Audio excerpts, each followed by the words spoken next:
Then we have the Big Show taking on Rey Mysterio. Once again, it's an example of a SmackDown superstar having to job to the Big Show, who's just moved to Raw. Jeff Hardy had to do it on SmackDown, of course. This match is said to be the brainchild of Vicky Guerrero, which I think is odd. Are they still going with that storyline? Is Vicky Guerrero still sleeping with the Big Show and Edge just doesn't care as much anymore? I don't know. Clearly they're holding that off, maybe for when the Cena feud's over, but whatever. Big Show does his usual manhandling sort of stuff. He slaps Rey Mysterio off the top rope. Rey's just made to look really weak here. Rey does a few sort of semi-head scissor style moves, but not to much effect. He does a 619 to the spine. Obviously that's not going to be the end, and then he tries a regular 619. Big Show picks him up, holds him, and delivers the knockout punch for the win. And the Big Show's push apparently is continuing past WrestleMania. I suppose are they actually gonna make him a credible force for a world title on Raw? Seems unlikely, but so far he's looking fine. Then we had DiBiase and Rhodes backstage, a sort of a sustained promo from these two, which is odd to see. Usually they don't get to talk during an episode. Basically talking about how the other team at Backlash are ticking time bombs and egomaniacs, and how they're never going to be able to cooperate, and therefore Legacy is going to win the match, and that'll be good because they would rather have a boss who is a champion. Randy Orton takes offense at the fact that they consider him like less of a man because he's not the champ, basically, and he says the reason Triple H had to use his sledgehammer at WrestleMania is because he knew Randy Orton is the better man, and Randy Orton's going to prove it tonight by beating Triple H. Which leads to the main event, which is Triple H versus Randy Orton. Starts off with a bit of brawling. This is a good match. It's once again, like Jericho Cena, not nearly as good, but it's a good sort of main event brawling match, you know. Orton hits Triple H with the trash can, and then he hits him with the steel. It's no disqualification, by the way.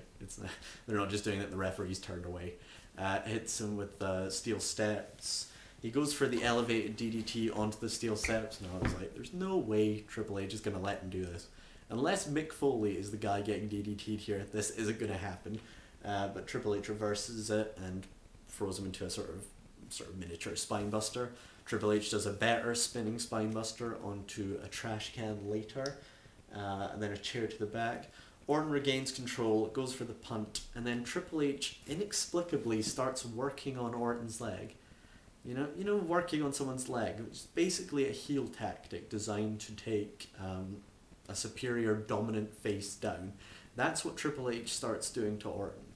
So I think they're kind of playing on the idea recently in commentary and, you know, backstage segments, and also the way the WrestleMania main event played out, that Orton is better than Triple H, and Triple H knows it, so he has to be more resourceful. He has to cheat, basically. So he starts working on Orton's leg, does the usual stuff, smacks it around the ring post, hits it with a steel chair, and then he puts Orton's leg inside a steel chair with the intention of breaking it. This brings Legacy out, Priceless. The priceless aspect of Legacy. Rhodes and DiBiase come out, attack Triple H, then Shane and Batista come out and attack Rhodes and DiBiase, which leads to Batista accidentally spearing Shane, and Triple H pushing Batista, once again showing the discord and the inability to communicate within that team at Backlash.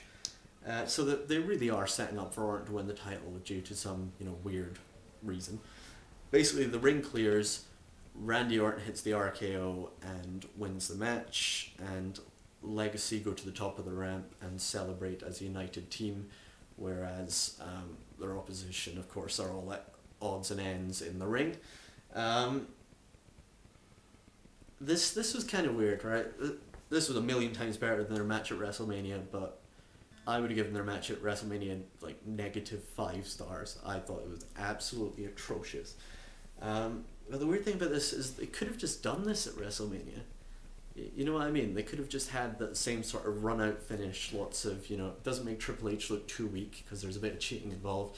The McMahons run out and Legacy run out, and then they all clear from the ring, and Orton hits the RKO and wins the world title at WrestleMania. They could have just done that, but no, they had to ridiculously put Triple H over again.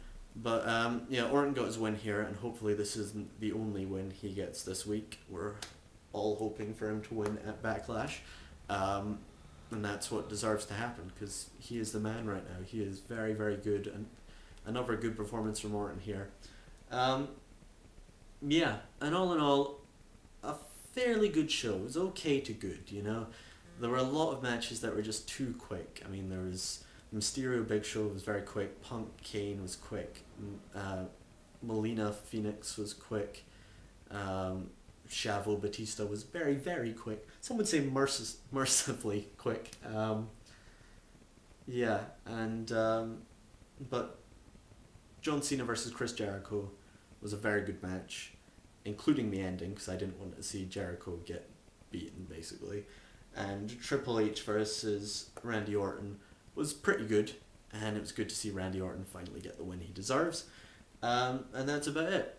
I'll see you for an ECW review. Please feel free to comment, to ask questions, to rate this video, and to subscribe if you wish. Okay, bye.